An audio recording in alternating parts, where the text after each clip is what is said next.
Welcome back to episode 32 of Beyond the Game. Hey, my Tide continue to roll. I guess them sorry Bears keep winning. They keep finding a way, I guess, man. No matter how much y'all hate on my Tide, we continue to roll. We'll take a look at some of the round one playoff games. And it's week 16 around the NFL as teams continue to fight for playoff spots. Your Bears could still end up in the wild card, which is kind of crazy. But we'll talk about that later. I'm your host, Jordan Barrett, and I'm joined by the quarterback, Brandon Bullens. I know you're doing well today, Brandon, but how you doing today, man? Hey, you already know. You already know. I got three words for us. Bear down. Them Bears. Yeah, I Gotta get love it. it. I, I, I guess your Bears win and beat the Micah Parsons Packers. We'll talk about that a little bit later, though. This year, the first round did not look like it did last year. Last year was very lopsided with all the home teams winning. This year, we had two really good games. Um, to kind of kick this thing off, Friday night it started with Alabama.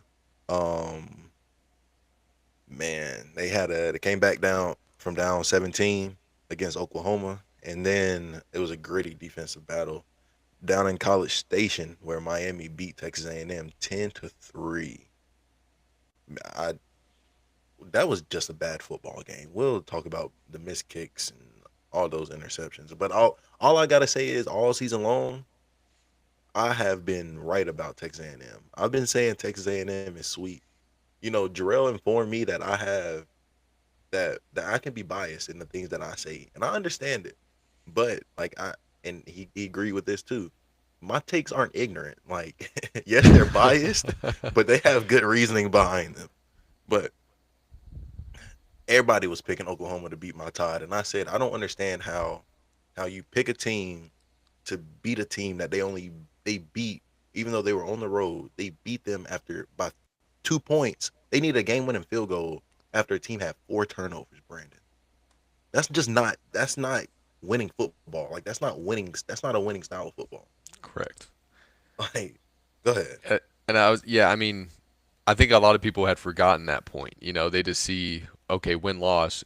At the Yeah. end of the day, yes, it's important, but context of the game is also important. Four turnovers, last second field goals, those things kind of matter in context. Yeah. Yeah. But Friday night, Alabama, hey, I I don't see why we can't. I'm not gonna say we can win a national championship, but I don't see why we can't play for one at this point. You talk about on our side when you look at our side of the bracket, I don't see why not. But Alabama overcomes a 17-point deficit as they were down 17-0, um, and came back to beat Oklahoma 34-24. That comeback didn't just. I don't personally. I don't think it just flipped the game. I think they sent a message to the rest of college football, like we're here to play. Because I think up until that point, Alabama had been kind of sliding. Like they have not been playing the best football all season. Um, but they went down 17-0, and I don't. We can kind of talk about the flipping, what really the turning point in that game was. But John Mateer, like he looked a certain way in the first through that first quarter and a half, and then after that, I don't, I don't even know. But so, Brandon, I'll come to you and just say, like, what do you think the real turning point of that game was? Yeah, so the turning point was for sure the pick six right before the Mm-hmm. half. Alabama had gotten a little bit of momentum. Like you said, they were down 17-0. Offensively, they went down and scored a field goal, then scored a touchdown to bring it within one score. Next thing you know, Oklahoma with the ball back with like I think it was like a minute and 18 something seconds left. Then they throw the pick six. So you're thinking, okay, if you're Oklahoma, let's extend this lead. We can go in a half either up, you know, 20 to 10 or 24-10. Next thing you know, you're looking back up 5 seconds later. It's Yeah, 17-17, and momentum is rolling with the tide. No pun intended. yeah. Those boys went on a 27-0 run. Hmm. That is crazy. But that this defense has really carried this team throughout the season. When you earlier in the season, we couldn't run the ball, we couldn't stop the run. Now we can deal with the run a little bit better on defense, but boy, we still can't run the damn ball to save our life. Um, but Brandon, looking at this game, would you say that this is kind of like an Oklahoma like just losing the game, or would you say Alabama went and took it? Both. I think in a way, once you're up 17-0, you don't do that by mistake. But then again, 27-point run. That's also Alabama making their statement saying, "Hey, we're here. We were down early, but we're not going to go down without a fight." And like you said, they outscored them 34-7 in the last 2.5 quarters. I mean, that's not by mistake either. Yeah, no, I would lean more toward the Alabama taking this because, like, yeah, I'm an Alabama fan, but I also understand this game, and your first two two possessions, about 15 plays are going to be scripted. And Yep. essentially that's what they came out and did. They came out with those scripted plays and they ran them to perfection. They did what they had practiced all week long, but when it was time to make adjustments, Alabama adjusted and they were not, and Oklahoma just wasn't able to adjust to those adjustments. So it was just here we are. Would you say that a comeback kind of makes Alabama a more dangerous team, like as they get into the next round, or would you say that they were kind of exposed, just going down 17-0? I think it makes it more dangerous, to be honest. Yeah, If anything, obviously these top 12 teams in the country at this point have proven themselves to be in this scenario, right? So to go down 17-0, and then once again, like we said, they go on a 34-7 run yeah, through 2.5 quarters, basically 2 quarters, because I mean it was essentially whatever, but yeah, that is just a huge momentum shift. That shoots an entire statement to the rest of college football playoff teams that are still in this thing, saying, "Hey, like you can go down, you can go up on us, but we're not going to go down." yeah. No, because that Oklahoma defense is for real. They have Mm. been all season. So for them to even give up 34 points, or for Alabama to even go out and put up 34 points when only rushing for 33 yards, like I respect, or I don't even think they had that many. I think they had like 25 carries for 28 yards. Like at least you're continuing to run the ball because you can't just line up and throw the ball every play. Like, but you gotta. We'll kind of talk about the next round matchup against Indiana, and I don't know if this basketball school. I don't know if they got the athletes on the outside, but they've shown that they have the guys up front to play big time football. Um, and that's just not something that's just not something that you kind of like. You need that, and I think that they're going to. I'm just worried about Alabama, man, and I don't know if it's just with the Kalen DeBoer, or if this is going to be Alabama under Kalen DeBoer. But I kind of feel like that's what it is, and just the style of football that he came from in Washington. Hmm. Yeah, I mean, I agree. I think Kalen DeBoer's background and whatnot, he's walking into, let's call it what it was. There's nobody in the country that could ever feel what Nick Saban did. There's nobody ever. But that's a standard that has been built. And so for you to go in, and Kalen DeBoer, I mean, he hasn't done a bad job No, whatsoever. They're still no, competing for SEC championships. They're still making the playoffs. Like he's not a bad coach. He's still winning a lot of football games. But once again, Alabama and I'll call it what it is, have been so blessed and spoiled in a way with Nick yeah. Saban that you expect a national championship every other Yeah, I year. was about to say, bro, So it's been 3 years and fans are getting restless, man. yeah, Like, they won seven and they're like, hey, we need an eighth. What's going on? yeah, exactly, exactly. So, but Kalen DeBoer is very creative on offense. But you talk about, I just think we should have went and tried to get Lane when we could have. Um, like they're just Kalen DeBoer is a great offensive mind. Um, him, Ryan Grubbs, like they do a great job on offense, but bro, no one's Lane Kiffin in college football when it comes to dialing up and calling and not just not just scheming up an offense, but the timeliness of the play calls and just guys just be running wide the hell open, and it's just like and and I don't know. I'm not mad about having Kalen DeBoer, but I wouldn't have been mad if he would have taken that Michigan job. I'll just say Yep, that. yep. Speaking of the Michigan job, our former UNC Charlotte head coach Mike Pogge, I think is his Mm, name. He is the interim for the bowl game, so we'll see how he does. I mean, he's been a head coach several times before, so it's not a big shock that they went with him. But I just thought it was kind of a cool thing. He was last in Charlotte in 2023. okay. How about Kenny Dillingham signing an extension? I thought he was going to go to Michigan, but he said that Michigan never even offered him never even came to him. And I was like, that's stupid. Yeah, I think I think that's where Penn State should have went. I think if you were looking for a head coach in this coaching cycle and you did not get James Franklin and you didn't get Lane Kiffin, I want Kenny Dillingham. yeah. Like I think he's the next best because look at what he's been dealing. Look at what he's had to play with over there in Arizona State. And they have continuously been in that conversation of winning a Big 12 championship and been in the college football playoffs.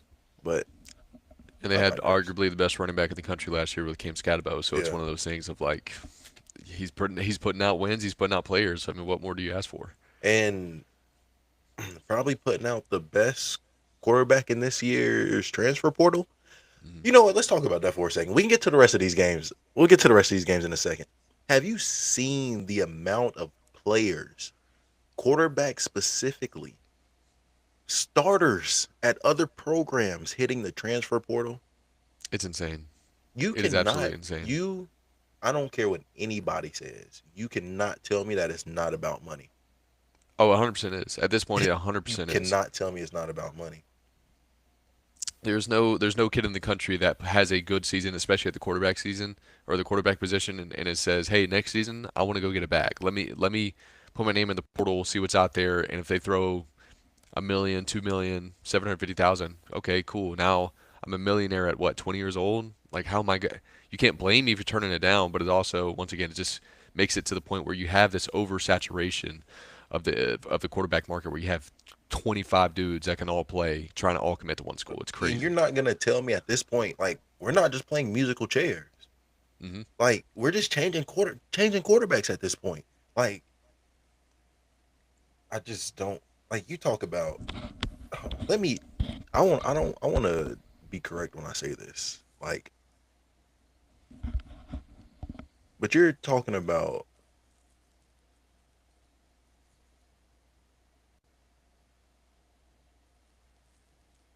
Sam Levitt, DJ Lagway, what's his name? Hoover from TCU, Brandon Sorsby, Dylan Raiola, Rocco Beck. Like it's just like like what are And this ain't even including some of the backup quarterbacks that are hitting the portal. Like Aiden Childs, the quarterback from Michigan State, he was a 5 star coming out of high school. Hmm. Like, yeah, I Not even get to it. mention the smaller school kids. Like I know the Old Dominion quarterback had a phenomenal season. I think he was the leading rusher in that entire conference as a quarterback. I mean, Jeez. he's going to go somewhere, probably like a Georgia Tech or somewhere that has that similar type of system where he's going to thrive in and get $2 million while he does it. And It's bro, I don't crazy. I don't I don't know what Alonzo what his plans are, bro, but I know like he maybe not him specifically, but if he has an agent or a representative, he's getting phone calls. Yes. They're trying to give him what you million, $2, $3 million right now because Yes. we just saw what that kid did last night. And we'll get to that game a little bit later, but I think if James Madison's defense shows up, granted they can't kick those 2 field goals when they get in field goal when they got into the red zone, Yeah. like, but they turn those into touchdowns and that defense shows up. They that game's a lot closer than what it was. But Yeah. well, that's just crazy. But another team that don't never develop quarterbacks, we just go to the transfer portal to get them. Miami. They got that bum of a quarterback, and they're seeing what is getting them. and here they are. They got a win over Texas A&M yesterday, 10-3 on the road.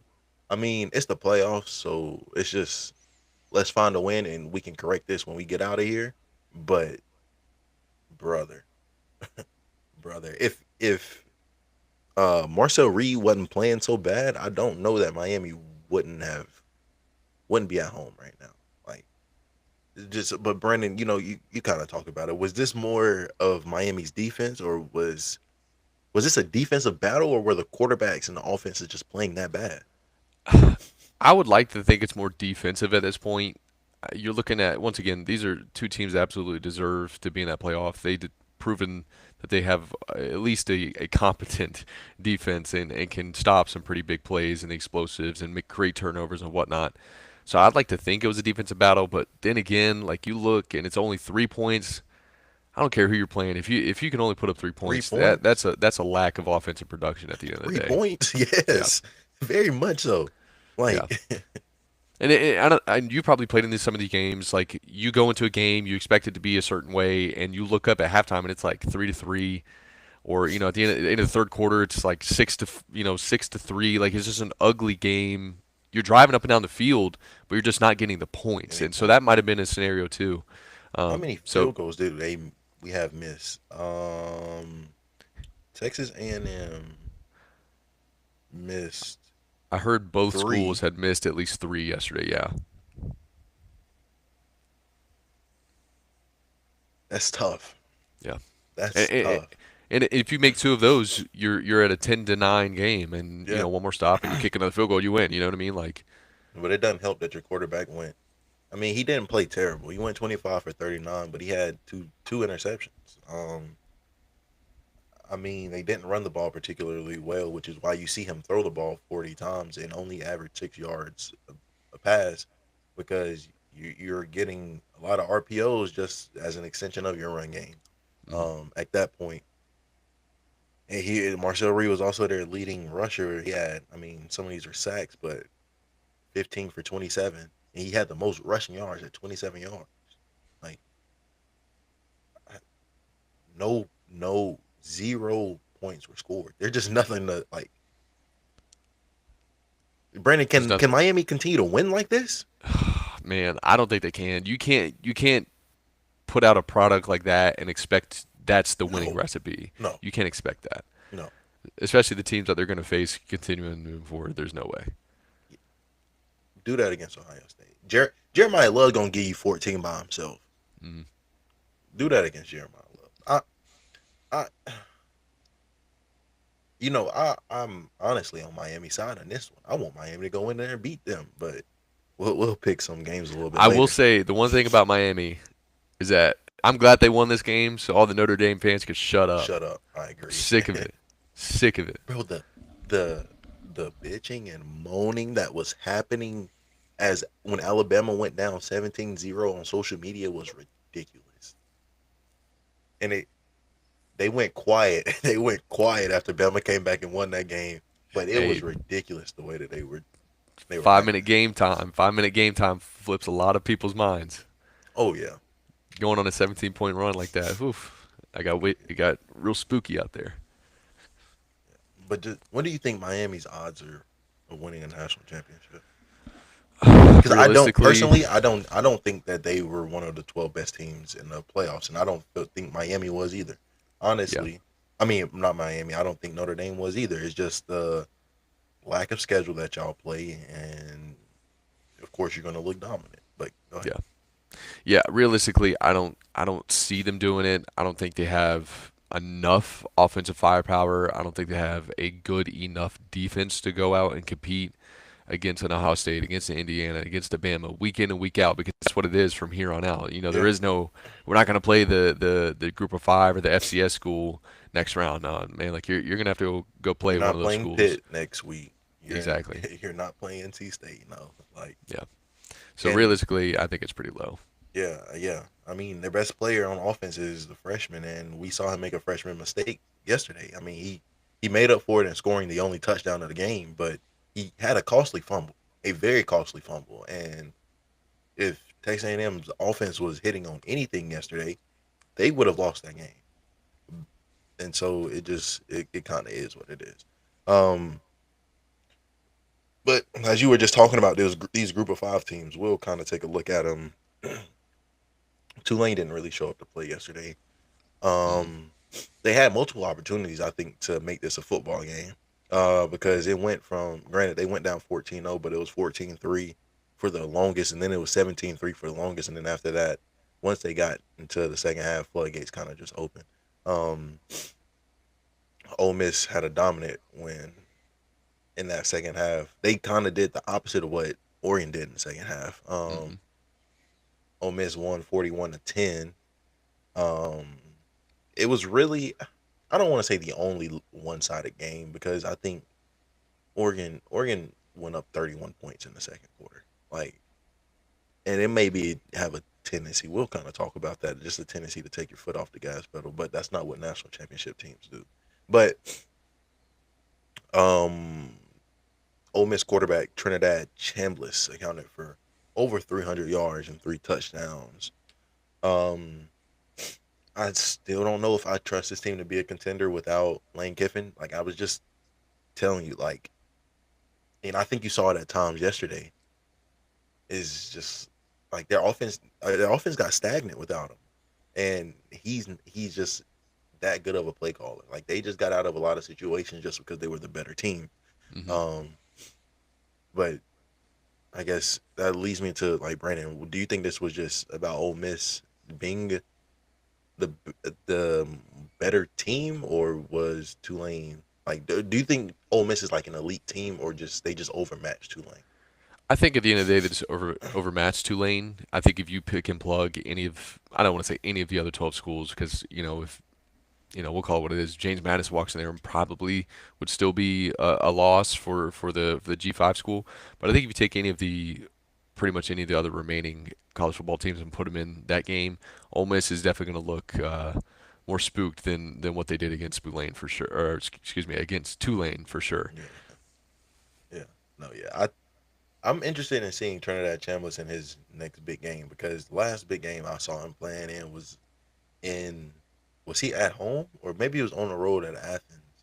I think he was on the road at Athens, and when he had an opportunity to go and win the game, he looked like a deer in headlights. And Mm, you can look at I will the he was looking over at the sideline and the camera panned to him, and you can look in his eyes and you could see like it was just and they hadn't had to deal with the noise all day long, and it started getting to him. And this is a Division 2 kid. Like he skipped FCS, he skipped Group of 5. This was a Division 2 kid. He did not. He's never played in 100,000 before. Like, no, not even close. and I think that's what you kind of saw happen late in that Georgia game, which has ended up causing them to lose the game. So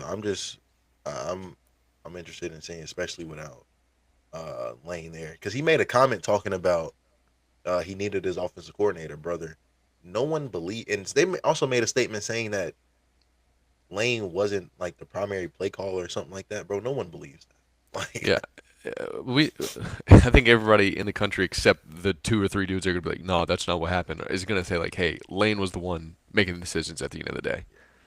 this is Lane fucking Kiffin, bro. Like, as much as crazy as he gets on social media, bro, that man is an offensive genius. He's just an offensive genius that knows how to use Twitter. That's all it is. A little bit too well, if you ask me. Just a little bit too well.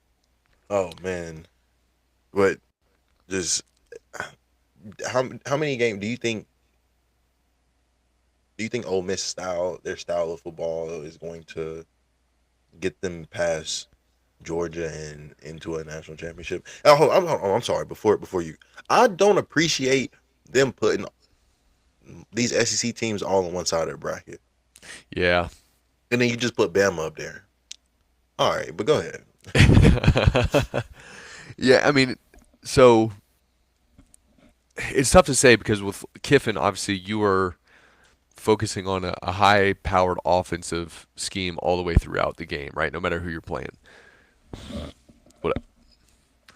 And so now when you're looking without Lane Kiffin, Did she get the she got Spectrum to get your Wi-Fi working? That's dude, we're gonna talk about that too because I got some shit to talk. But without Lane, it's one of those things where okay, what brand? What's their identity? Is it yeah. still going to be? I think they're still going to try to replicate the offensive firepower, which is great because in college football, that's kind of what you need to win a lot of The games. explosive plays are a must. But once again, as time stumps all, defense wins championships. Yeah, And with Ole Miss's defense, they're going to have to they not create they not doing it. for yeah to even have a chance. They're going to have to create 3+ turnovers in every single game from here on out. Yeah, and it's not happening. Especially Georgia's not turning the ball over. Mm. The Georgia fans don't like Gunnar Stockton, but Gunnar Stockton's been playing his ass off. He hadn't been turning the football over, and he's been playing pretty damn good football, bro. Yeah. Like he's quietly one of the best quarterbacks in the country. Like, and I just think it's underlooked because of how good that Georgia team is, and you look at how much they run the football. But like, that's kind of my worry for this Alabama matchup, Alabama Georgia thing is I just think Kirby and those boys are going to what we saw in the SEC championship game. They're going to out physical Alabama, Mm-hmm. and that's a problem because that's not SEC football for one, and that would never happen under Nick Saban. Like that's just not. Bless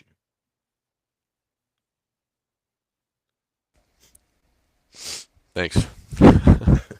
But man, let's get into picking some of these games, Darrell. Could you pull that graphic back up for me? Um. Oh, we've got. Okay, I did not realize this. So three of these games. So Miami, Ohio State is the only game played on New Year's Eve. And the rest of these games are on New Year's Day. So we'll start with Miami at Ohio. Well, I guess this is another thing. Except for the national championship, move all of these games to campuses. Let's Yes. play on campus. We let's play on campus.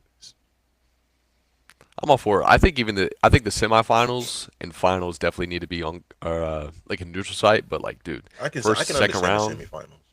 And, first and second round, yeah, put them on campus, bro. but bro, like we said before, or I've said before, we've talked about this before. The FCS has it figured out. Hmm. I don't know if it's a matter of money. That's why they don't want to copy their model. But we got to figure out something, and we got to find some even ground because there's an answer, and it's laying right there for you. Just gotta, I guess, figure out how to make it work. But Miami at Ohio and at Ohio State. Ohio State are 10-point favorites going into this one. Brandon, instead of just picking games, let's pick against the spread. Let's make the Okay, people some money out here. let's do it. uh, it's 10-point. With 10-point favorites, who you got? For this Ohio State Miami game, Yeah, yeah, give me Ohio State in that one, and I'm gonna take them to beat. I think they beat them by 13 plus. Oh, that's what that double digit spread is what bothers me though. Like I just for a playoff game, but we also just saw what we saw from Miami's offense, Yeah. and I don't think Ohio State, even in Ohio State's probably worst offensive showing this year, they put up 14 points against Texas, or they put up 17, whatever that score was. Hmm. But I think Julian Sand has gotten both of those quarterbacks, Julian Sand and Arch Manning. A lot of people stop talking about Arch once he started playing pretty good football. He Yes. even against it started off against lesser teams, but he found his footing and got into a rhythm, and he started playing better against good teams, which is why they were able to get that win against Texas A&M. And he hasn't necessarily gotten to the point to like they win because of him, but they're not losing because of him. Like Correct. there were times when he was causing them, he was putting them in bad situations, and so but I think I'm gonna have to go with you on that one, and I'm gonna take Ohio State -10. At noon.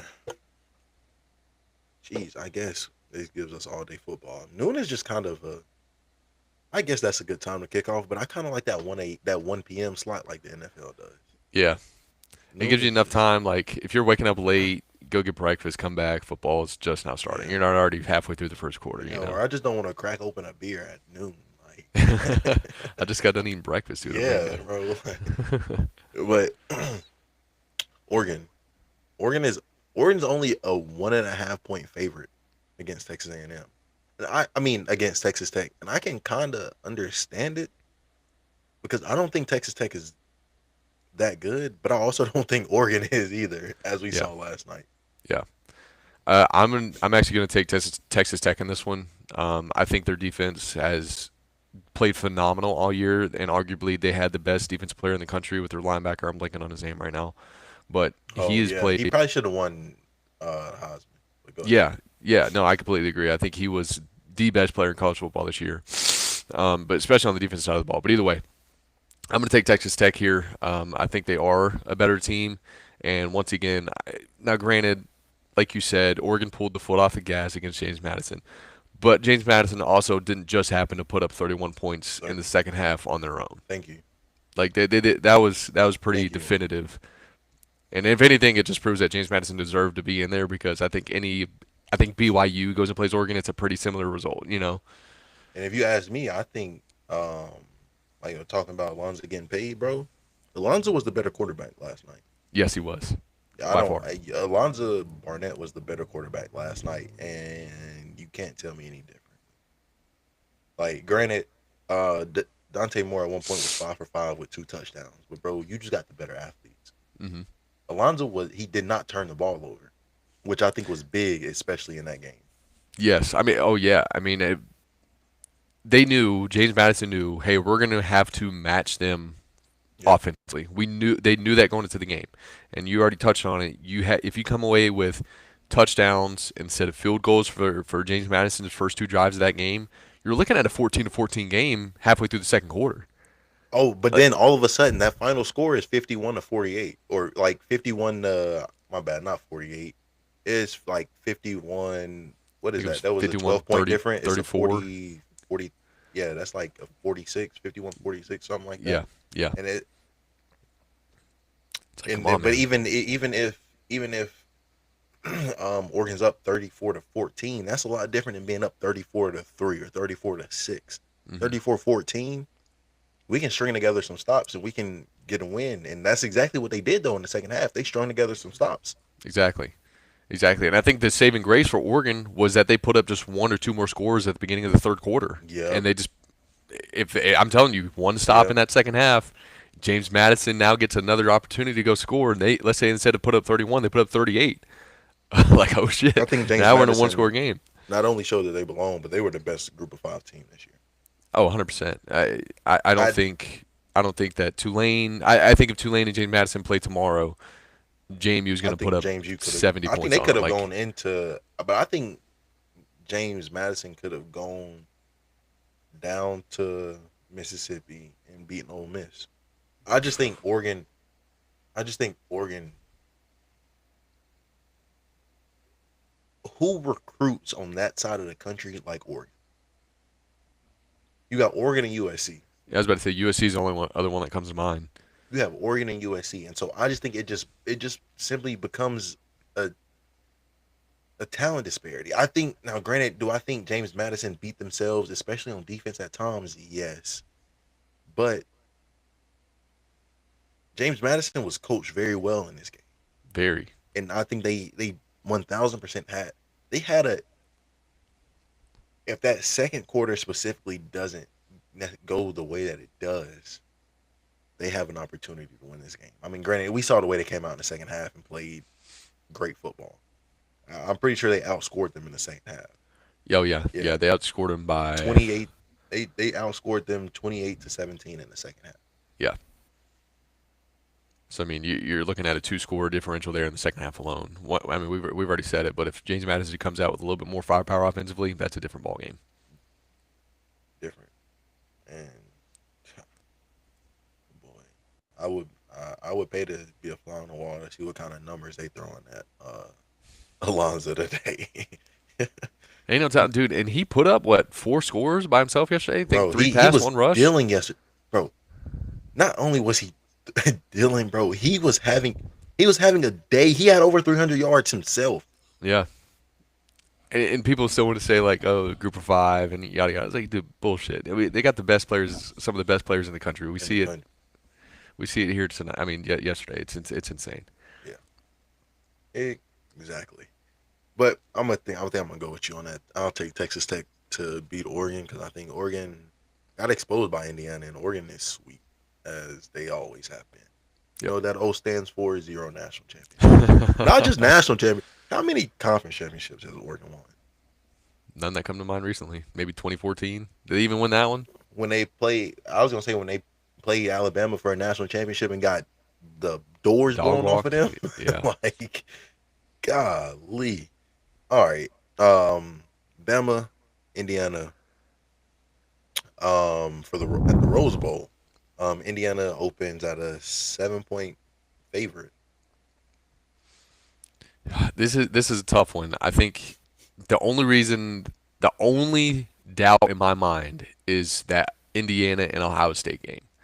Indiana, if they were to lose that game at all, I'm like, all right. I knew they were kind of who we everybody thought they were. They might be a top 10, but they're not. They're not really Yeah, that top 3 that everybody thinks he is. But since they beat Ohio State, I'm like, they might be legit. They might have a really good shot. I can That understand. being said, I think Bama is if they can come out and put up points offensively early, it might get spooky for Indiana. I'm gonna take Bama, whether they win or lose. I'm gonna say they don't cover the spread. I don't think Indiana covers the spread in this game. I go back to the Penn State game, and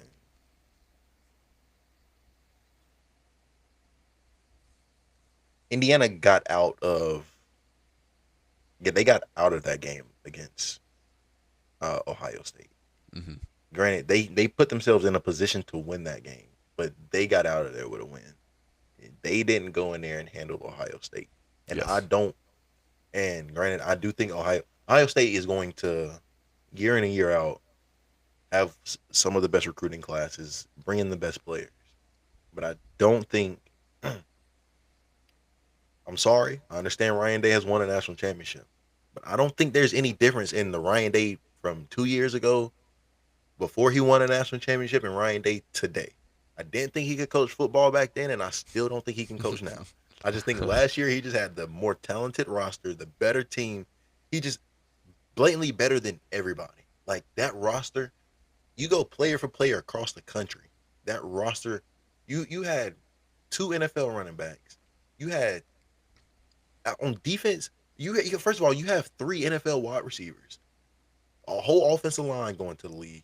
Quarterback, all he's got to do is distribute, and that's what he did. Will Howard, and you have two or three first round picks on your defense alone. And we see what's his name, Jack Sawyer. He's already having an impact in the NFL, and or Yep. bro, so I just don't think Ohio State has that roster this year. I don't think Ryan Day just gonna continue to be Ryan Day. I don't know how to put it any other way. And so yeah, I mean, I'm gonna take Bama either way. Um, because once again, I just think it comes down to athletes and talent. I think whenever you brought up that Penn State game, that kind of reminded me, like, dude, Penn State was a not top 25 team in the country going into that game. I And think at that point they were already like they had already fired Franklin.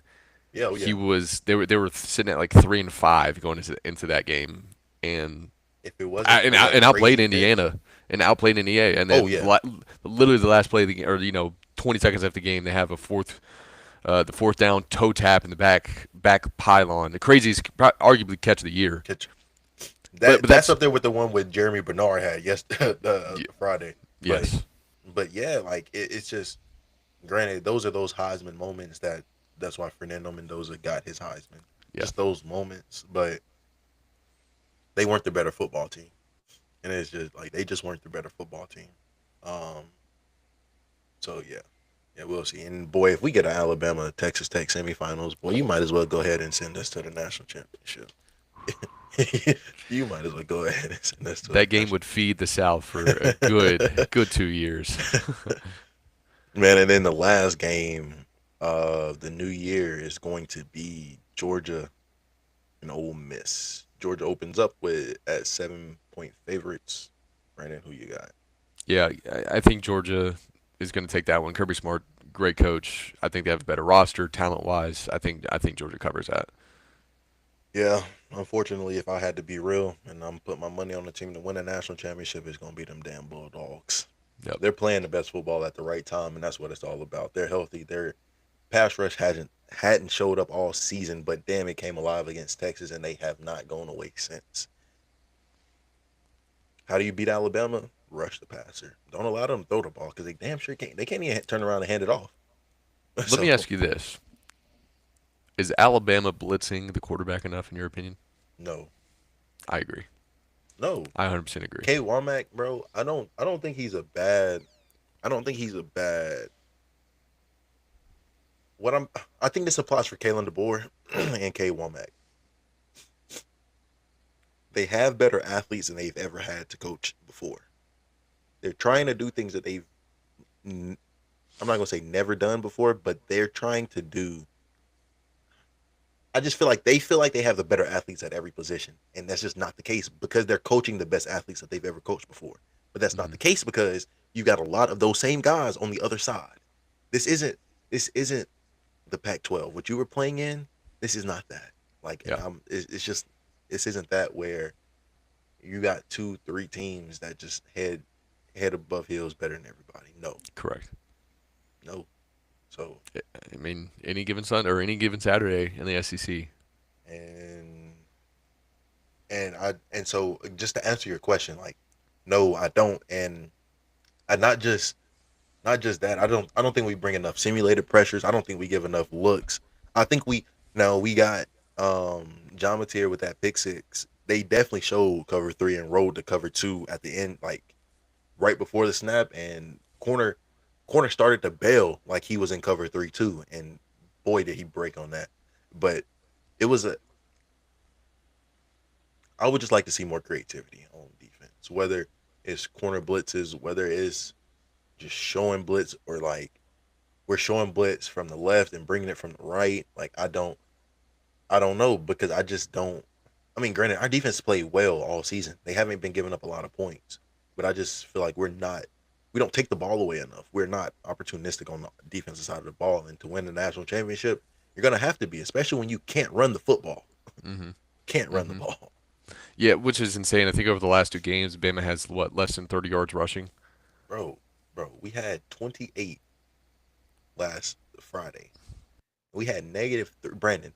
You and I sitting here doing this had more rushing yards against Georgia than Alabama did. Like, Wait, where's my NIL? Where's yeah, my that's what bag? I'm saying. They need to pay us at this point. Like, jeez. All right, That's funny. uh, yeah, Georgia's gonna probably roll Ole Miss. Yeah, I agree. There's just not too much to that one. Oh man.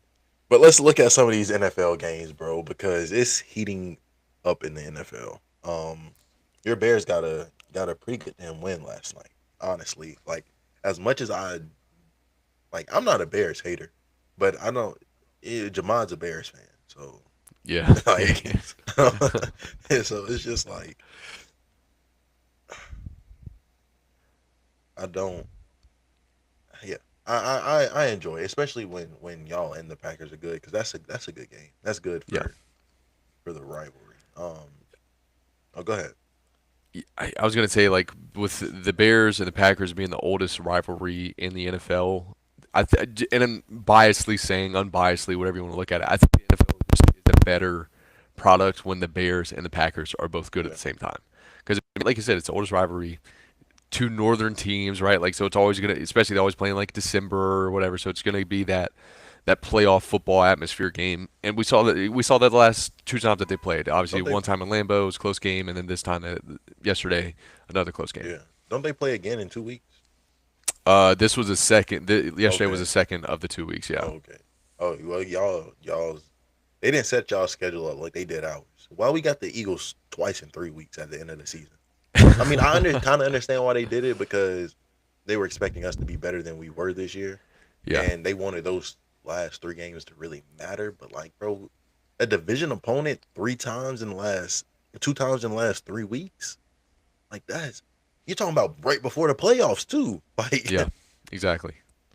that's whatever, It's whatever. insane. Hey, And Jarrell, then can you pull up that NFL graphic for me? Gracias.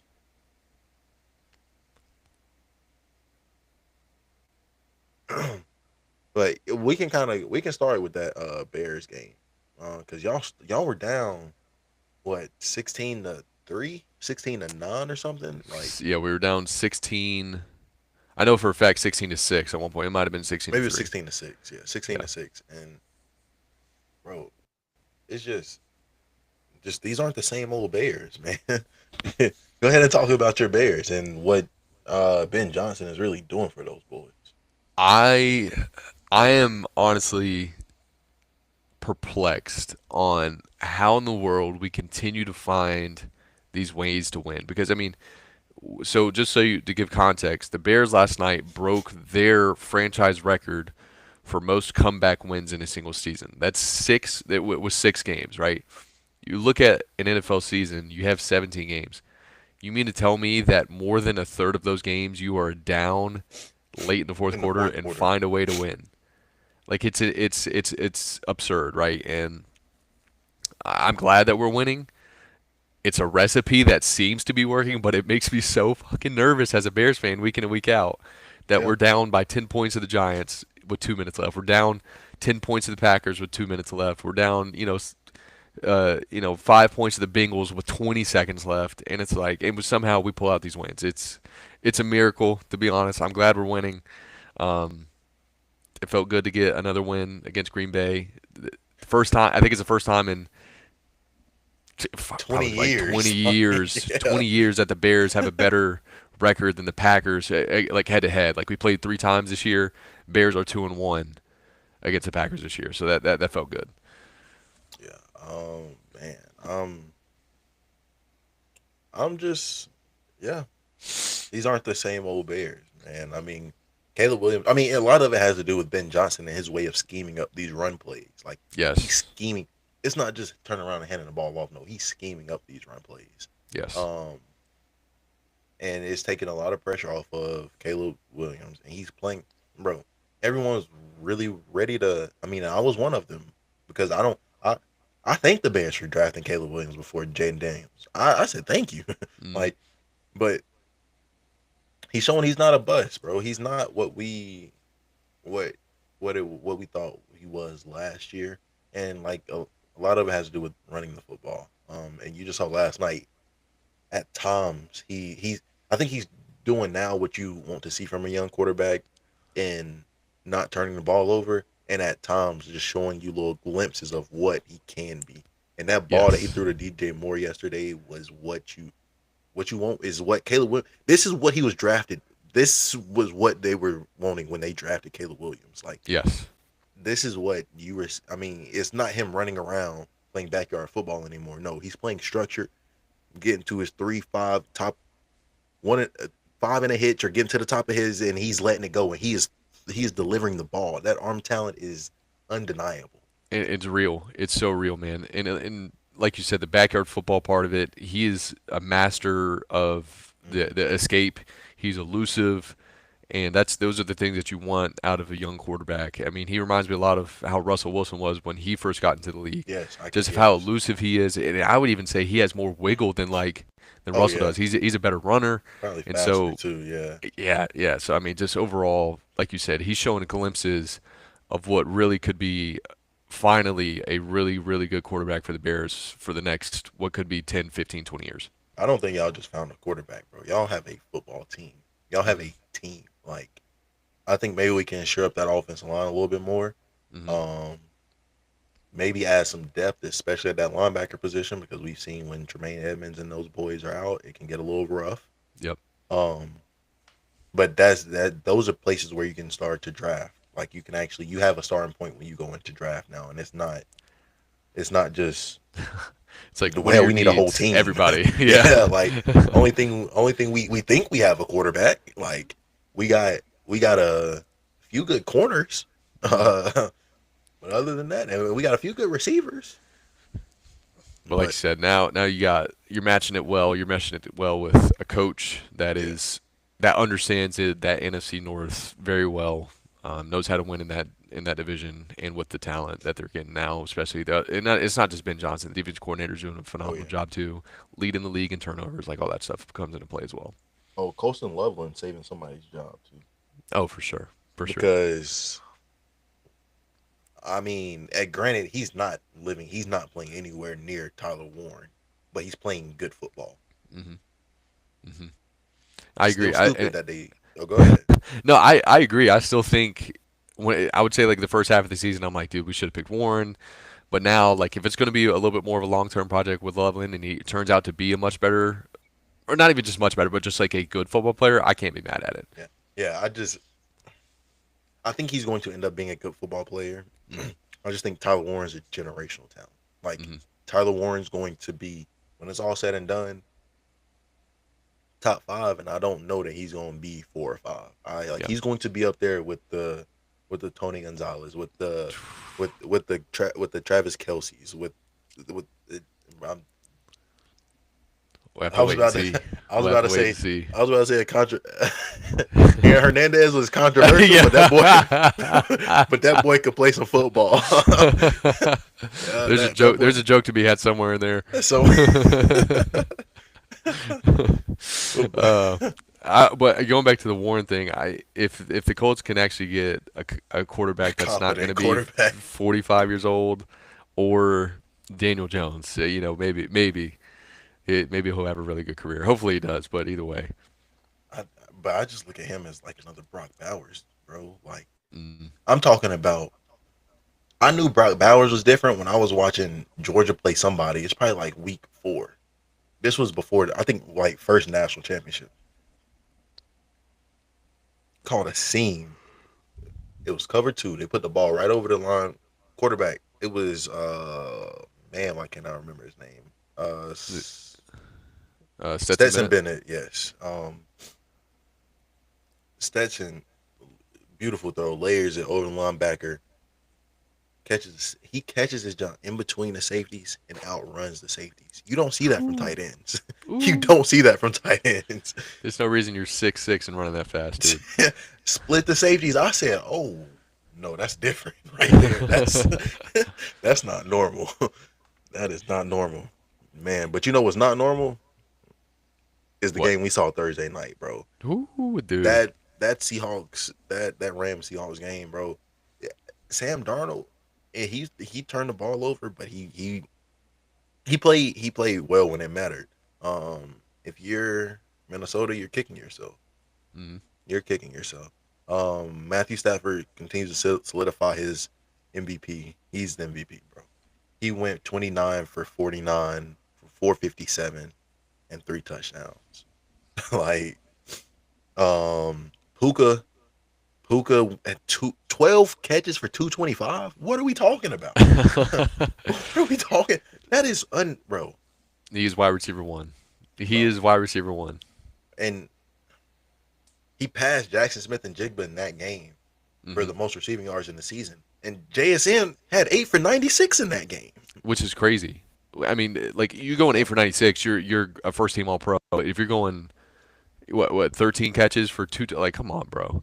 Like that's just different. That's Puka just different. Nakua, Puka Nakua is stringing together seasons, and Puka Nakua is you rank him how you want to. When we talk about the three best receivers in the NFL, he's up there with Chase and Jettis. Hmm. Like And I would argue at this point, now he granted, might be better than if Jed has had a competent quarterback as Cody. well, Yeah, right? Like let's be yeah. real. I Puka has probably overtaken Jed in my opinion. Like I said, you rank him how you want to, but this is a guy that is putting together. Wait, he's got like 1,600 yards or something this year, It's something ridiculous, dude. bro. And it like I do think we need to raise this threshold of 1,000 yards for skill positions because we're Yeah, playing 17 games, bro. yeah. Like you're talking a little bit more than 50 yards a game. Like no, that's not. No, I I would love to see it like a 1200 maybe. I think yeah that's. yeah I think somewhere eventually it'll. I somewhere think around. eventually that's gonna be like the number. That's just like, hey, like yeah, like you earn that, you know. Yeah Yeah. But yeah, like I said, a thousand. Mike Evans had a chance to still do 1,000 after being hurt for 10 weeks yeah. this year, and it's like, come on, dude. That just proves it's not really what it is. Um, let's see who's got the most receiving. Receivers right now. You got. I don't know if this is updated or not. But JSN had. I don't think this is updated based on this week's stats. But JSN's at 1637 and Puka at 1592. Like right behind that is George. Well, not right. Next close receiver is George Pickens with 1,200. Yeah. Like that's with 1,200 yards. He's 300 yards, damn near two football games behind the Puka and JSN. So Yeah. I just and shit, we might only have one or two 4,000 yard quarterbacks this year. Um, Which is crazy.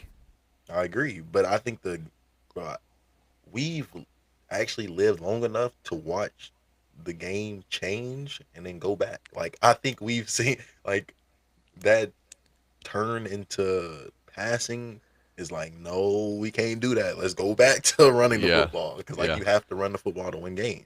Yep. I think that's what we're seeing. You like, I mean, of course, you got Jonathan Taylor and James Cook just both up there with 1,400 yards, but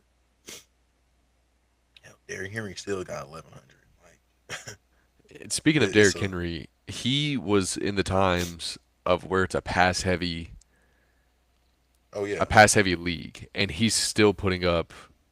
I mean, he's gonna be. I mean, argue with the wall. He's a top five, top 10 running back of all time. You know, like yeah, and do that and did that in a passing league.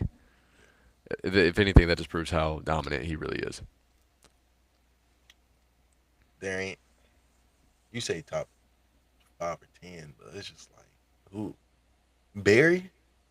Okay, who else? I mean, yeah. After that, I mean, you got arguments. You got arguments like, okay, Yeah, you take, uh, you could put LT in there. You could put Walter Payton, Gale Sayers. What's up, little Jim Walter. Brown action? I can. I'll hear Walter and I'll hear Emmett. Yeah, I think Uh, with those things too, it's like it's a longevity thing. Like yeah, oh, yeah. they ran for 15, 20 years in the league, which granted, I think Derrick Henry's going to end up doing the same thing. So we'll see where he ends up all time. I really do hope I really hope he breaks the rushing record. Though I will Yeah, admit, like I want him to get it. yeah. But you talking about the longevity thing. I think that's part of the reason why. Like I talk a lot about like the best receivers, and I have AB number one.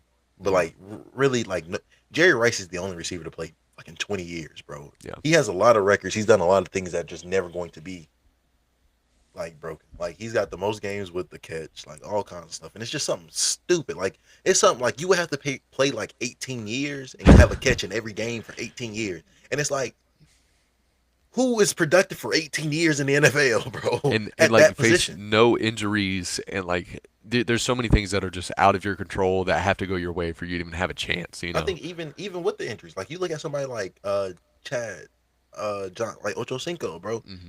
he never got hurt. That motherfucker still wasn't putting up them kind of numbers. Like Yeah. It he was like nowhere that. It was close. so nice. It was Exactly, so nice. exactly, and nowhere close though. No, like, and so I just, yeah, yeah, there was no, but the Seahawks might as well go ahead and give the what's the name, the MVP goes to Sam Yeah. Darnold. The Panthers, they've got a game today against the Bucks for that first place in the NFC South. Let's kind of just go through and pick these games real quick. Um, who you got in this one? And if you kind of want to elaborate on it, go ahead. Uh, I like the Bucks in this. I think they know that their backs are up against the wall. They lost an ugly one last week. They shouldn't have lost. I think that they're coming to this game with a chip on their shoulder. And then you know the Panthers have been playing better football this year, but the Bucks are still that team that is the number one in the NFC South right now. Give me the Bucks.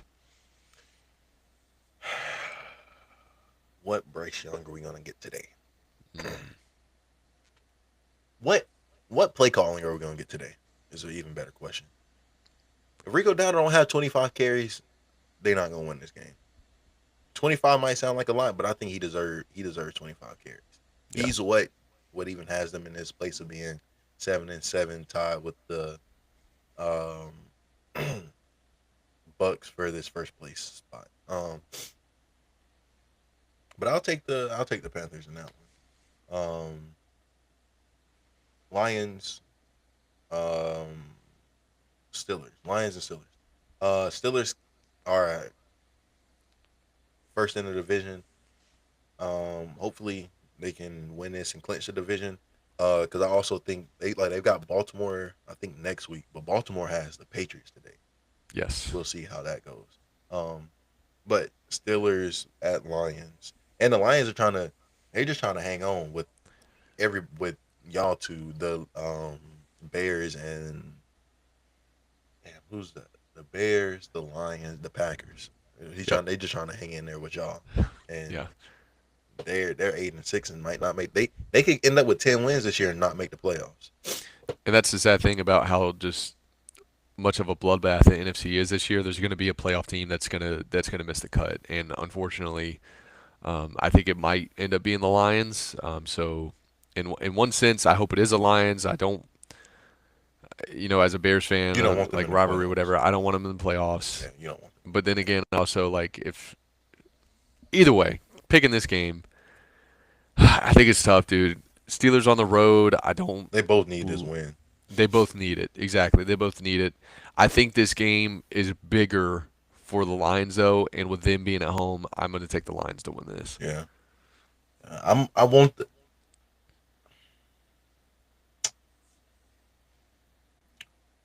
I kind of want to take the Lions just because I want the Steelers and the Ravens to lose, and next week be like the NFC South. I mean, in AFC North, like championship game. And that'd Um, be like the implication yeah, for, yeah, yeah. Because bro, like we were talking about it over there in the NFC though. You got 11-4. The Rams, they're in a wild card right now, mhm, mhm. and you know who's got that other wild card? One of those other wild card spots? The The Seahawks. 49ers. But Oh God, I the forgot they're in the wild card Niners. right now too. Because the Seahawks have now lead that division. Dude, that's insane. Yeah, because all That's it, three of them are like neck and neck. bro. 12, 11, and 10 wins. Yeah, Like, yeah. like yeah, It's insane. That's just it's insane. crazy. Um, but I think I'll take the Steelers in that one. Or no, I'm gonna go with the Lions. I'm gonna go with the Lions. Just for them to kind of stay attached to those other two teams in that NFC North. But then we got the Jags and the Broncos. The Jags have quietly put together a really good season. Trevor Lawrence is Quietly. quietly. playing the best football he's played in the NFL. Hmm. That defense is playing damn good football. It's gonna be a good game. And I who do I trust more as a Bo Nix went to Auburn, bro. I've never liked Bo Nix. I'll just put it to you that simply. Um, and the Broncos have stayed in these games due to their defense, and I think I'm gonna go with the Jags in this one. Hey, Yeah, do you think Brian Thomas Jr. gets traded at the end of the season, especially after the contract Jacoby Myers just got, and Travis Hunter will be coming back, and they look like they're trying to play him at receiver. I don't know. I don't see it happening, to be honest. I think the Jags are going to try to keep the pieces that they're winning with. And once again, they've done it That's fair. quietly this year, so I don't see why they would try to make a blockbuster trade because anybody in the market is going to be like Brian Thomas Jr., like we know him, but like what did he do? He wasn't in the Yeah, headlines no, week I in, week agree. out. So yeah, so I think they'll probably try to keep all their pieces, especially if Trevor Lawrence has any influence over it. I think they're going to try to keep him. Trevor need to have some influence. So just keep doing what you're doing. You don't got enough. You don't have enough say yet. You Yeah, just put together another season like you did this year. Um, yeah. But in this game, I think the Broncos and sorry, Jarrell, I think they're due for a loss. yeah, I think one of obviously a lot very close games over the last few weeks. I think this is going to be another all one. season, all Yeah, season. all season. Um, so with this one specifically, I think they are quote unquote due for a loss, and I think it might come today. So give me the Jags. Yeah, yeah, another good one on Monday night. Because those Colts are still fighting for, which is so bad, bro. We need to, you know what? We need to do something about like. I understand the AFC, NFC. Why can't we just put the best 16 teams in? Or it's not. It's 14 now. It used to be 16. Why can't we Mhm. just do the best 14 teams, bro? Like, yeah, okay, we take the division winners. Okay, I'm cool with that. Okay, those wild card spots should go to the best teams because I don't think we should have a team like we shouldn't have a team like the 49ers or the Lions or somebody miss a playoff because they had a better record, but just because they were in a stronger division or a stronger conference. And that gets and I like I like the aspect of having divisions, but at the same in the same breath, we're looking at the NFC South over the last like 5 years. Man, The it's best terrible. record, yeah, the best record is what the Buccaneers at 10-7, Oh, if and they that, and if that, usually they're just one. The winner is literally a game above 500. Like, it's what are we insane. doing? And they get a Like, home playoff game over that every year.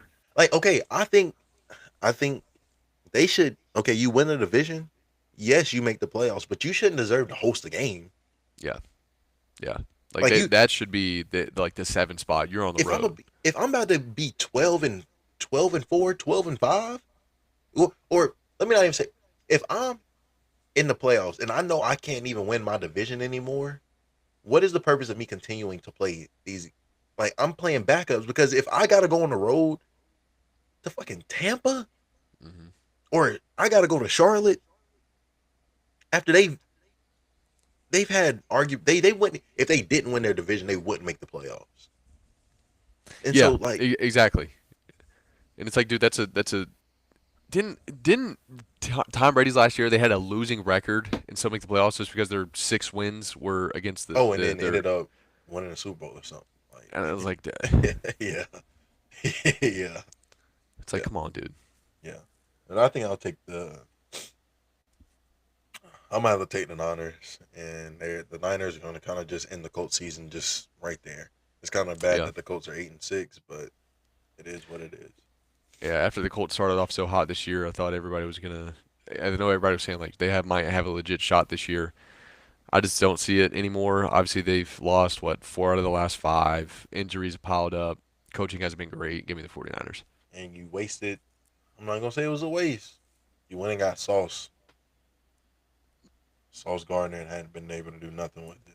They started losing once they got him. Yeah. Yeah. Yeah. But Brandon, you got anything else for us? Anything interesting going on in your neck of the football woods. Let's see. You mentioned the D2 kid over at Ole Miss earlier. Fair State ended up, I think they won the national championship last night for Who the ended up Division winning Two. that Division 2 Heisman? Do you know? Oh no, I don't know. I know the D3 thing is the North Central quarterback again. No surprise there.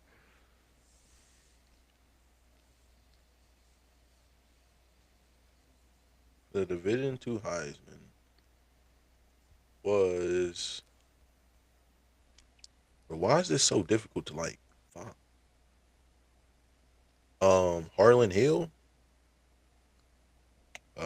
He played at North Alabama, maybe. Okay, no. Why are they giving me the history on the trophy? I don't care about the history. I just want to know who won it. Okay, well I try.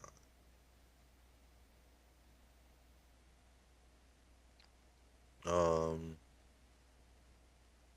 bro, they literally just gave me who came in second before they told me who's won this damn That's thing, insane. bro. I What don't are we doing? care. What are we doing?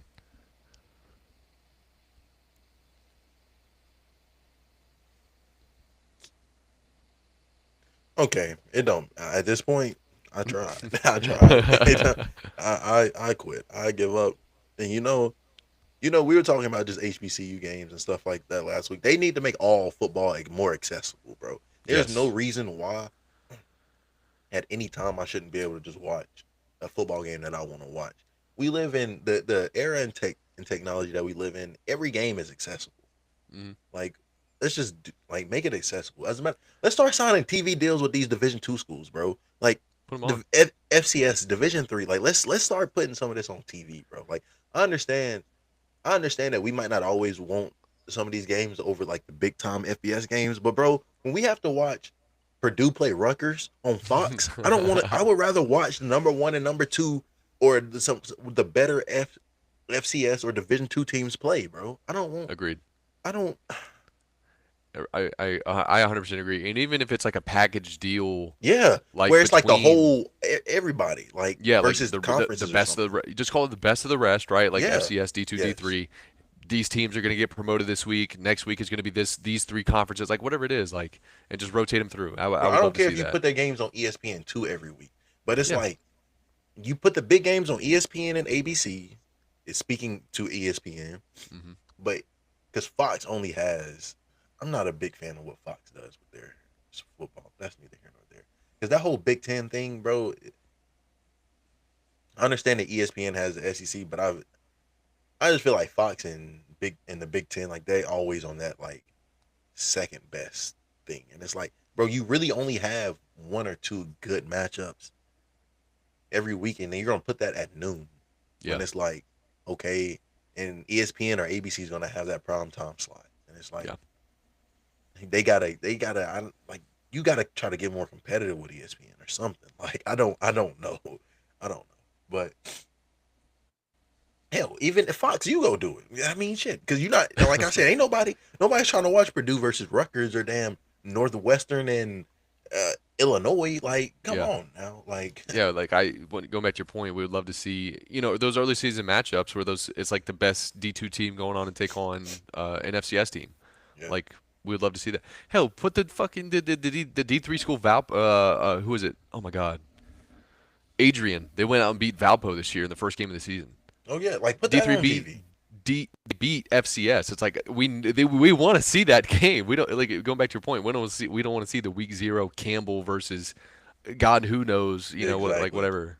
But then that also, I think, like that also gets into the whole like now you're giving these lower level schools opportunities to retain their players. Like, no, they're not going to keep all of them, especially the really good ones. But like, it's also giving them an opportunity to get paid, and it's not just.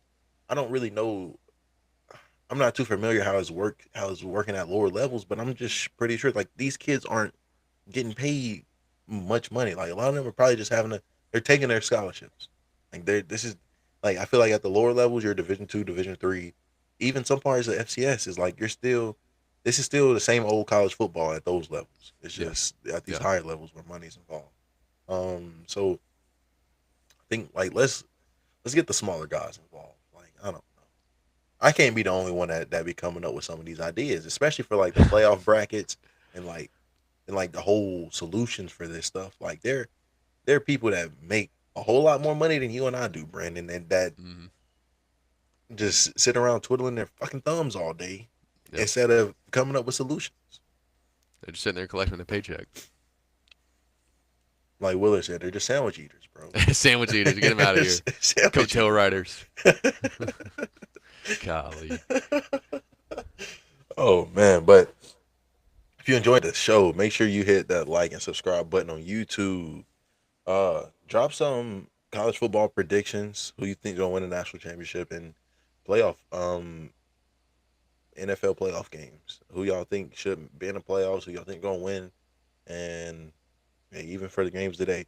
But we'll be back next week to talk some more college football playoffs and see where some of these teams around the NFL are headed. Um, yeah, that's yeah. We'll see what what's happening as the season comes to an end.